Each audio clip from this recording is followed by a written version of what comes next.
Hello dear student, welcome to MB computer institute. आज है day 3 और आज मैं आपको समझाने वाला हूँ सेल रेफरेंस के बारे में। और सेल रेफरेंस क्या होता है, रिलेटिव रेफरेंस क्या होता है, मिक्स्ड रेफरेंस क्या होता है, एब्सोल्यूट रेफरेंस क्या होता है, इन सब के बारे में बात करने वाला हूँ। कई बार क्या होता है बच्चों को सर फिक्स करने में मुझे दिक्कत हो रहा है, सर मैं किस सेल को मैं फिक्स करूं या फिर मैं किस कॉलम को फिक्स करूं या फिर मुझे कौन से रो को फिक्स करना है ताकि मेरा जो आंसर ड्रैग करने पर आ जाए। तो इन्हीं सब जो डाउट होता है एक स्टूडेंट के मन में, उन्हीं डाउट को मैं इस वीडियोस के माध्यम से सॉल्व करूंगा। और अभी तक आप मेरे इस चैनल से नहीं जुड़े हैं तो आप इस चैनल से जुड़ जाइए। आपको 90 डेज का ये कोर्स कराया जाएगा, बेसिक टू एडवांस होने वाला है, तो आप अभी इस कोर्स से जुड़ जाइए। अब मैं आपको प्रैक्टिकली करके समझाता हूँ कि ये एब्सोल्यूट रेफरेंस क्या होता है या फिर मिक्स रेफरेंस क्या होते हैं, आपके सेल रेफरेंसेस क्या होते हैं, ठीक है ना। तो इन सब के बारे में मैं आपको डिटेल में मैं समझाने वाला। तो चलिए मैं आपको अब एक्सेल की सीट पर लेकर चलता हूँ और वो चीज़ों को मैं समझा देता हूँ। तो सबसे पहले आप आइए एक्सेल में। मैंने यहाँ पर कुछ चीज़ों के बारे में पहले से ही अपने पास एग्जाम्पल जो मुझे समझाना वो मैंने रख लिया है, ठीक है ना। तो रिलेटिव रेफरेंसेस क्या होते हैं, ठीक है। और यहाँ पर ध्यान में रखिए एब्सोल्यूट रेफरेंसेस के बारे में मैंने एग्जाम्पल पहले से बना के रखा हुआ, और सीट 3 में यहाँ पर मैंने मिक्स्ड रेफरेंसेस के बारे में बनाया है, ठीक है ना। तो यहाँ पर मैं आपको समझाने वाला हूँ, तो आप इसको मैं पहले डिलीट कर दे रहा हूँ क्योंकि मैंने पहले से प्रैक्टिस किया हुआ है, ठीक है। तो सीट 1 में आइए और यहाँ पर मैं बात करने वाला। सबसे पहले मैं आपको सेल रेफरेंसेस के बारे में मैं बता दे रहा हूँ कि सेल रेफरेंसेस होता क्या है। तो यहाँ पर मैं थोड़ा सा लिख दे रहा हूँ कि तो यहाँ पर सेल रेफरेंस, ठीक है। तो अब मैं सेल रेफरेंस को सबसे पहले मैं आपको सेल रेफरेंस के बारे में बता रहा हूँ कि सेल रेफरेंस होता क्या है। सेल रेफरेंस का मतलब होता है ये जो आप बॉक्स देख रहे हैं, ठीक है ना। आप हॉरिजॉन्टल और वर्टिकल लाइन जब एक दूसरे को कट करते हैं तो यहाँ पर एक बॉक्स बनता है, इन बॉक्स को बोला जाता है सेल बॉक्स, ठीक है ना। यहाँ पर नेम बॉक्स के अंदर जाएंगे तो यहाँ पर IO3 लिख रहा है, ठीक है ना। तो IO3 क्या हो रहा है, ये सेल का एड्रेस बता रहा है, ये पोजीशन बता रहा है कि ये कहाँ पर है। लेटर बताएगा, ठीक है ना। कॉलम में टेक्स्ट बताएगा, कॉलम का टेक्स्ट बताता है, और रो का नंबर बताएगा। तो वो जो चीजें बता रहे तो वो एक्चुअल में सेल रेफरेंसेस होता है। तो यहाँ पर ध्यान में रखिएगा सेल एड्रेस जो होता है वो यहाँ पर जब भी कर्सर रखेंगे तो ये क्या होता है कि आपका ये सेल का एड्रेस बता रहा है। जब आप फार्मूला लगा रहे होते हैं इस फार्मूले के अंदर जो भी आपको कॉलम का टेक्स्ट लिखा रहता है और रो नंबर लिखा रहता है, उन दोनों को जो मिलाया जाता है उनको सेल रेफरेंसेस बोला जाता है। तो यहाँ पर ध्यान में रखिएगा, जैसे मैंने यहाँ पर J7 में हूँ, ठीक है ना। यहाँ पर J7 अगर मैंने यहाँ पर कोई भी फार्मूला लगाऊंगा, ठीक है, तो अगर मैं मान लीजिए यहाँ पर J7 वो लिख कर आ रहा है तो इसका मतलब होता है कि ये सेल रेफरेंस को मान रहा है वो चीज। अब देखिए सेल रेफरेंस ये हो गया। अब ध्यान में रखिएगा सेल रेफरेंस 3 टाइप के होते हैं, जैसे यहाँ पर रिलेटिव रेफरेंस, ठीक है ना। यहाँ पर दूसरा होता है एब्सोल्यूट रेफरेंसेस होता है, तीसरा होता है यहाँ पर मिक्स्ड रेफरेंसेस होता है। तो अब इनका मैं प्रैक्टिकल समझाता हूँ कि ये रिलेटिव रेफरेंस होते क्या हैं और ये कैसे काम करेंगे, ठीक है। तो अब मैं यहाँ पर सबसे पहले यहाँ पर देखिए स्टूडेंट का नेम लिखा हुआ मैंने, हिंदी इंग्लिश मैथ, और यहाँ पर टोटल निकालना है। तो मैं क्या करूंगा, इक्वल लगाऊंगा, यहाँ पर कोई भी फार्मूला नहीं लगाऊं, मैं सिंपल से चीजें समझा रहा हूँ जोड़ना कैसे। यहाँ पर ऐसे लिखे, ये जो B5 दिख रहा है ये B5 है, ये सेल रेफरेंस है। ध्यान में रखिएगा कि ये सेल रेफरेंस है, ध्यान में रखिएगा इस बात को कि ये B5 जो लिखा है ये सेल रेफरेंस है, ठीक है। आप यहाँ पर उसका सेल का रेफरेंस दिए हैं कि इसके अंदर वो नंबर है, ठीक है। फिर मैं यहाँ पर कीबोर्ड से मैंने प्लस बटन दबाया, फिर इंग्लिश का मैंने नंबर लिया यहाँ पर और प्लस किया, यहाँ पर 88 को सेलेक्ट किया। तो इसमें क्या होगा, D5 फिर से आ गया। तो ये ध्यान में रखिएगा कि ये B5 C5 ये D5 ये सेल रेफरेंसेस है कि आप उसके अंदर के नंबर को आप यहाँ पर ऐड करना चाहते हो, ठीक है ना। वो रेफरेंस के माध्यम से वो नंबर अपने आप ऐड ले लेगा, ठीक है ना, और ऐड भी करेगा। तो जैसे मैं एंटर करूंगा, ठीक है ना, तो यहाँ पर आपको देखने को मिल रहा है 272, ठीक है ना। अब मैं यहाँ से ये देख रहे हैं कॉर्नर पर आपको प्लस का आइकन बना, प्लस का सिंबल बन रहा होगा। अब मैं जैसे ही इसको ड्रैग करूंगा तो यहाँ पर क्या हो गया, ये सभी नंबर आपको देखने को मिल रहा है। अब मैं यहाँ पर आपको बताने जा रहा हूँ कि रिलेटिव रेफरेंस हुआ कैसे। देखिए ध्यान में रखिएगा, यहाँ पर आपने जो बनाया ये B5 C5 D5 ये तो ले रहा था, लेकिन जब आप इसको ड्रैग किए ऊपर से नीचे की तरफ तो यहाँ पर क्या होगा, B6 लेने लगा और C6 लेने लगा, यानी कि ये ऊपर से नीचे की तरफ ड्रैग किए तो ये कॉपी हुआ एक तरीके का। तो इसी को हम लोग क्या बोलते हैं, रिलेटिव रेफरेंसेस। ठीक है, अगर हम फार्मूला ऐसे लगाएंगे यहाँ पर, जैसे हमने इक्वल के साथ सम फार्मूला लगाया, अगर हम यहाँ पर देखेंगे, इसको सेलेक्ट कर लिए और इसको एंटर कर दे रहे हैं, तो हमारा क्या हो रहा है, यहाँ पर जब भी हम इसके अंदर चेंज करेंगे तो देखिए ध्यान में रखिए सम B6 लिख रहा है। अगर मैं इसको देखिए, मैं इसको पूरा एकदम निकाल कर दिखा रहा हूँ, तो कंट्रोल से यहाँ पर ग्रैब एक्सटेंड कर दिएगा, तो यहाँ पर देखिए ये क्या हो रहा है, इन सब में B5 में D5 में देखिए यहाँ पर सेल रेफरेंसेस चेंज हुआ कि नहीं। इसका देखिए सेल यहाँ पर B6 से D6 हो गया। कैसे हो गया, क्योंकि ये रिलेटिव है, आपका ये ऊपर से नीचे जब ड्रैग करते हैं, यानी एक तरीके का कॉपी और पेस्ट हो रहा होता है। ठीक है, तो उसमें क्या होता है कि ये ऑटोमेटिकली इन चीजों को एडजस्ट कर रहा होता है, जो ये फार्मूला होता है। ठीक है ना, यहाँ पर मैंने लिखा भी है कि रिलेटिव रेफरेंस हमेशा कॉपी करने पर ऑटोमेटिकली एडजस्ट होता है। तो इसको इतना सा समझ गए होंगे कि ये जो B5 से नीचे गए हैं ड्रैग करते हुए, तो ये B6 हो गया। ठीक है ना, ऐसे B7 हो गया, ऐसे B8 हो गया, ऐसे B9 हो गया। तो ये ऑटोमेटिकली खुद जो भी फार्मूला आप लगाए रहते हैं वो एडजस्ट होता है। और ऐसे इसमें भी देखिए नीचे तक, ठीक है ना, इसमें भी इधर देख लीजिए, तो ये क्या हो रहा है, ऑटोमेटिकली जैसे एडजस्ट हो रहे हैं वो रिलेटिव रेफरेंस माने जाते हैं। ठीक है ना, अब मैं यहाँ पर ग्रैब एक्सटेंड की मदद से मैं इसको फार्मूला को बंद कर दिया।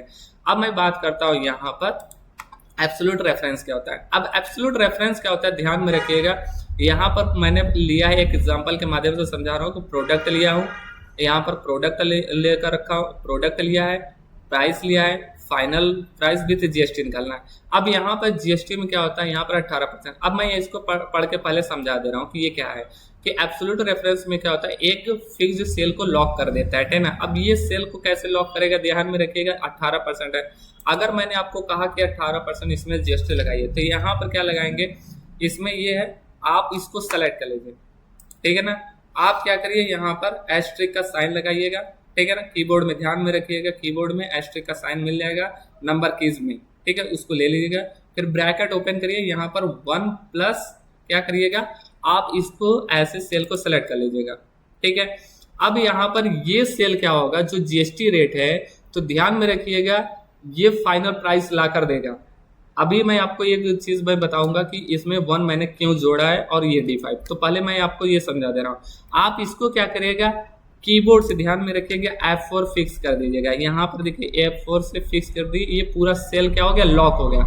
अब ये सेल लॉक होने का मतलब ये हो रहा है कि जब आप प्राइस को ऊपर से नीचे की तरफ ड्रैग करेंगे, जब फाइनल प्राइस आएगा आपका, ड्रैग करेंगे जब, यहाँ पर देखिए जैसे मैंने ब्रैकेट क्लोज कर दिया और एंटर करूंगा, तो यहाँ पर देखिए 118 लिखा, और इसमें क्या किया मैंने, ड्रैग किया। तो ये सब क्या हो रहा है कि ये जो 18% है ये सभी के साथ जुड़ कर आ रहा है। ठीक है, यहाँ पर आपको ये तो यहाँ पर आपको ये सेल लॉक होते हुए दिखेंगे। ठीक है ना, तो मैं यहाँ पर फिर से एक बार कंट्रोल ग्रैब एक्सटेंड कर दे रहा हूँ, तो यहाँ पर देखिए D5 हो गया, D5 हो गया। क्यों D5 हुआ, क्योंकि यहाँ पर ये जीएसटी जो रेट है ये आपका चेंज नहीं होना चाहिए, ये आपका सेम है, फिक्स है। ठीक है ना, और ये सभी प्राइस के साथ जुड़ कर निकलना चाहिए। तो यहाँ पर प्राइस जो है ये आपका बदल है, जैसे 100 से 200 में गया, 200 से 300 में गया, ये आपका प्राइस है। ठीक है ना, लेकिन प्राइस तो आपका अलग अलग हो रहा है, लेकिन जीएसटी रेट जो हो रहा है वो चेंज नहीं हो रहा है। वो आपका क्या है, एक फिक्स रेट है कि आपका 18% है, तो 18% ही सबके साथ जुड़ रहा है। तो इसमें मैंने क्या कर दिया, इस जीएसटी रेट में मैंने इसको फिक्स कर दिया, यानी एक सेल को लॉक कर दिया, और ये लॉक जैसे ही हुआ ये सभी के साथ जोड़कर निकाल रहा है। अब मैंने यहाँ पर आपको मैंने बताया ना कि कंट्रोल ग्रैब एक्सटेंड के साथ मैंने यहाँ पर बंद कर दिया। अब मैं आपको जो बता रहा था, ये फाइनल प्राइस मैंने कैसे लाया, ठीक है ना, इसमें 1 क्यों ऐड किया। अगर आप इसका इस प्रोसेस पूरा देखना चाहते हैं तो मैं यहाँ पर क्या करूंगा, अगर देखिए इक्वल लगाऊंगा, यहाँ पर ध्यान में रखिएगा, अगर मैंने यहाँ पर बोला कि एस्ट्रिक का साइन लगाइए और 18% इसमें लाइए, ठीक है ना, आप यहाँ पर 18 लाएं, इसको ऐसे ड्रैग करेंगे, ठीक है ना, अभी भी देखिए नहीं हो रहा है, तो आप क्या करिएगा इसको, अब तो यहाँ पर ये नहीं है, इसका ये क्यों नहीं आया, क्योंकि आपने इस सेल को फिक्स नहीं किया। तो आप क्या करिए, इस सेल को ऐसे तुरंत फिक्स कर दिए, इसके माध्यम से ऐसे फिक्स कर देंगे, ये पूरा ये जो सेल है ये लॉक हो गया, जीएसटी रेट वाला सेल जो था आपका लॉक हो गया, और एंटर जैसे ही करेंगे देखिए यहाँ पर आ गया। अब इसका भी ड्रैग करके दिए, देखिए आ गया। अब इसमें क्या करिएगा, ध्यान में रखिएगा, कभी भी अगर आपसे बोला जा रहा है कि फाइनल प्राइस लाइए, बता दे रहा हूँ कि कैसे लाना है, ठीक है ना, तो प्राइस यहाँ पर लिखिए, फिर यहाँ पर एस्ट्रिक का साइन लगाइएगा, ब्रैकेट ओपन करेगा, यहाँ पर 1 प्लस यहाँ पर जो भी जीएसटी का रेट होगा या फिर कोई भी आप यहाँ पर जीएसटी रेट में यहाँ पर परसेंटेज में होंगे तो आप इसको ले लीजिएगा ऐसे, तब ये निकलेंगे, ठीक है ना। तो ये क्या होता है, ये फाइनल प्राइस निकलेगा, लेकिन ये फाइनल प्राइस निकलेगा, ठीक है, ये ध्यान में रखिएगा। एज ये फाइनल प्राइस निकालने का ये फार्मूला है। लेकिन अगर आप यहाँ पर जीएसटी का खाली अमाउंट, जैसे अभी देखिए यहाँ पर 18,36,54 दिख रहा है, तो ये क्या हो गया, जब मैंने यहाँ पर ऐसे निकाला D5 को जो सेल का ये लॉक किया, तो यहाँ पर ये क्या निकला है, सिर्फ और सिर्फ जीएसटी अमाउंट निकला है। यहाँ पर ध्यान में रखिएगा, जीएसटी का अमाउंट निकला है। अब आप इसको फाइनल प्राइस में लाना चाहते हैं तो यहाँ पर आपको जोड़ना पड़ेगा। क्या करना पड़ेगा, तो यहाँ पर फाइनल प्राइस लाने के लिए यहाँ पर आपको जोड़ना पड़ेगा। तो क्या जोड़ना पड़ेगा, ये जो आपका प्राइस है और ये प्लस जो ये जीएसटी अमाउंट है, ये आप इसको जोड़ेंगे, ठीक है। तो ये इस तरीके से देखिए यहाँ पर आया। तो मैंने यहाँ पर डायरेक्ट निकाला और यहाँ पर आपको अलग तरीके से मैंने बताया एकदम डिटेल में कि आप कैसे निकाल सकते हैं। तो आप ऐसे निकालते होंगे, लेकिन अगर आपको डायरेक्ट अगर फाइनल प्राइस जीएसटी का कभी भी निकालना है तो आप इस तरीके से निकाल सकते हैं। अब मैं एक बार और समझा दे रहा हूँ कि एब्सोल्यूट रेफरेंस में क्या होता है। एब्सोल्यूट रेफरेंस में होता है, ध्यान में रखिए, एक सेल को लॉक कर देते हैं, ठीक है ना, कोई भी एक सेल लॉक हो जाएगा। तो आप ध्यान में रखिएगा कैसे करना है, एक बार मैं फिर से समझा दे रहा हूँ। यहाँ पर जाइए, इक्वल लगाइए फाइनल प्राइस निकालने के लिए। आप इस प्राइस को सेलेक्ट करिए, यहाँ पर मल्टीप्लाई का साइन लगाइए, यानी एस्ट्रिक का साइन लगाना है, ब्रैकेट ओपन कर लेना है, यहाँ पर 1 प्लस करना है। फिर क्या करना है, इस जीएसटी रेट को सेलेक्ट कर लेना है और इसको क्या करना है, F4 से फिक्स कर देना है। F4 कहाँ मिलेंगे, कीबोर्ड में फंक्शन यानी F4 में, ठीक ना। और यहाँ पर ब्रैकेट क्लोज करके एंटर कर दीजिए। देखिए यहाँ पर 118 आ गया। अब यहाँ से देखिए ये सब ड्रैग करेंगे तो आएगा। तो यहाँ पर क्या होगा, ये सेल जो है ये आपका जीएसटी रेट आपका चेंज नहीं, जैसे ऊपर से नीचे की तरफ ड्रैग नहीं हो रहा है, ये क्या है अपनी जगह पर है। बाकी आपका क्या हो रहा है, प्राइस चेंज हो रहा है। यहाँ पर देखिए 100 से कभी 200 हो रहा है, कभी 300 हो रहा है। तो ये प्राइस चेंज हो रहा है, आपका जीएसटी रेट आपका चेंज होती है, इसलिए यहाँ पर मैंने सेल को फिक्स किया और इसे आप एब्सोल्यूट रेफरेंस मानते हैं, ठीक ना। अब मैं बात करता हूँ मिक्स्ड रेफरेंस। मिक्स्ड रेफरेंस में मैं यहाँ पर आपको पहले बता दे रहा हूँ, मिक्स्ड रेफरेंस टैब यूज होता है जब एक रो या कॉलम को फिक्स करना हो, बाकी चेंजेस होते हैं। जैसे यहाँ पर मुझे क्या करना है कि मुझे यहाँ पर टेबल शुरू करना है, ठीक ना। यहाँ पर मेक ए टेबल मैंने लिखा हुआ है कि इसको टेबल मुझे बना कर देना है, ठीक ना। तो मैं क्या करूंगा, यहाँ पर टेबल बनाने के लिए मैं इसको लिया, ठीक ना, ये 1 को लिया, तो यहाँ पर क्या दिया, ये सेल रेफरेंस में D5 दे दिया। अब मैं यहाँ पर एस्ट्रिक का साइन लगाऊंगा और यहाँ पर 1 को सिलेक्ट कर लिया। अब इन दोनों का मेरा क्या होगा, मल्टीप्लाई होगा। लेकिन आप एक चीज देखिए, यहाँ पर एंटर करूंगा तो एक तो चीज आ जाएगा, यानी पहले का मल्टीप्लाई में किए तो आ गया। लेकिन जब मैं दूसरा यहाँ पर ड्रैग करूंगा तो देखिए ये दूसरा चीज आने लगा, ठीक है। तो आप यहाँ पर अगर मैं इसको इस तरीके से ड्रैग करूं तो इस तरीके से देखिए, इस तरीके का उल्ट मतलब कुछ और देने लगा। तो मतलब मैं यहाँ पे जो चाहता हूँ वो ना देकर कुछ और दे रहा है। तो मैं यहाँ पर क्या करूंगा, एक चीज मैं आपको समझा दे रहा हूँ क्लियरली, ठीक है। यहाँ पर जाइए, आप क्या करिए, ये जो D है यहाँ पर 1 से लेकर 2, 3, 4, 5, 6, ये क्या हो रहा है, आपका जो ये कॉलम में जो नंबर है वो चेंजेस हो रहे हैं। तो यहाँ पर मैंने F4 से फिक्स किया। अब फिक्स किया तो यहाँ पर रो और कॉलम ध्यान में रखिए दोनों फिक्स हो जाते हैं। तो मुझे क्या करना है, कभी भी ध्यान में मिक्स्ड रेफरेंस में या तो रो को फिक्स करेंगे या तो कॉलम को फिक्स करना पड़ेगा, ठीक है ना। तो मैं यहाँ पर क्या कर रहा हूँ, कॉलम को फिक्स करूंगा, क्योंकि मेरा जो रो के अंदर नंबर है यानी 1, 2, 3, 4, 5 ये मेरा चेंजेस होने वाला है। तो पहली बार में ध्यान में रखें कि F4 जब कभी भी कीबोर्ड से प्रेस करेंगे तो रो और कॉलम, तो रो क्या है हमारे, ये है 5 और D क्या है, कॉलम है। तो ध्यान में रखिएगा D हमारा कॉलम है, F क्या है, रो है। तो इसमें मैं क्या करूंगा, रो और कॉलम फिक्स हो गया F4 से, ठीक है। दूसरी बार जब मैं F4 फिक्स यहाँ पर करूंगा, F4 से क्लिक करूंगा तो यहाँ पर क्या होगा, मेरा रो फिक्स हो गया। अब देखिए रो मेरा चेंजेस हो रहा था, यहाँ पर 1, 2, 3, 4, 5 ये रो चेंजेस हो रहा था। हमें फिक्स किसको करना था, कॉलम को। तो यहाँ पर देखिए F4 से मैंने तीसरी बार किया तो यहाँ पर मेरा डॉलर साइन आ गया। अब इसमें क्या हो रहा है, यहाँ पर ध्यान में रखिए ये 4 नंबर का ये रो है, तो यहाँ पर इस तरीके का रो यहाँ पर क्या हो रहा है, यहाँ पर रो चेंजेस, ये सॉरी रो तो एक ही है, रो वही है, लेकिन मेरा ई कॉलम से F कॉलम में, G कॉलम में, H कॉलम में, I कॉलम में, J कॉलम में यहाँ पर चेंजेस हो रहा है। तो इसको मैं क्या करूंगा, इसको यहाँ पर रो को मैं फिक्स करूंगा और कॉलम मेरा चेंजेस जो हो रहा है उसको चेंज होने देना। तो मैं क्या करूंगा, F4 कीबोर्ड से मैं प्रेस किया तो रो और कॉलम दोनों फिक्स किया। दूसरी बार जैसे ही मैं करूंगा तो यहाँ पर देखिए मेरे यहाँ पर 4 नंबर के आगे ये डॉलर साइन आ गया। तो ये डॉलर साइन आता है हमेशा फिक्स करने के उद्देश्य से बनाया गया है, ठीक है ना। तो फिक्स होता है, ठीक है। यहाँ पर ध्यान में रखिएगा, इसको मैंने क्या कर दिया, रो को फिक्स कर दिया। और डॉलर साइन ध्यान में रखिएगा, जिस भी रो और कॉलम के आगे लग जाता है तो इसको माना जाता है कि वो फिक्स हो चुका है, ठीक है ना। वो रो फिक्स हो चुका है या फिर वो कॉलम फिक्स हो चुका है, ठीक है। तो डॉलर साइन की ही मदद से दिखाया जाता है। अब मैं यहाँ पर एंटर करूंगा और एंटर करने के बाद अब मैं इसको इधर से ड्रैग करूंगा। तो अब देखिए यहाँ पर ये आ गया मेरा टेबल, और इसको मैं इधर से ड्रैग करूंगा तो मेरा देखिए यहाँ पर टेबल पूरा बन गया।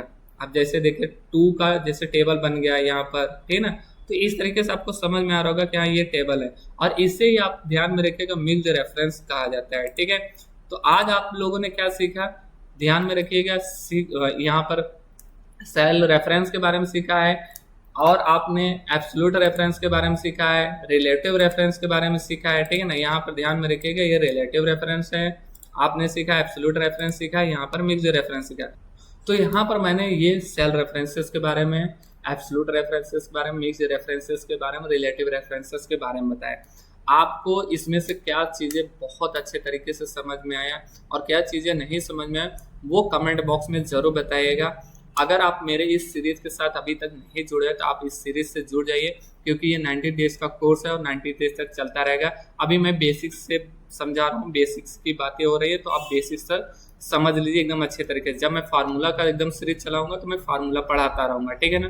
तब आपको ज़्यादा एकदम दिमाग लगाना पड़ेगा। तो इसलिए बेसिक से सारी चीज़ों को समझते रहिए और वीडियोज़ को लगातार आप देखते रहिएगा। तो अगर आपको इसमें कोई भी कमी हो या फिर कुछ भी नहीं समझ में आए वो कमेंट बॉक्स में ज़रूर बताइए। अगर आपको कोई दिक्कत हो रहा है तो उसे आप कमेंट बॉक्स में लिख कर बताइए कि हाँ ये सर नहीं समझ में आया, आप इसको और एक्सप्लेन करिए, मैं और एक्सप्लेन करूँगा, ठीक है। तो अब मैं मिलता हूँ नेक्स्ट वीडियो में। Thanks for watching video.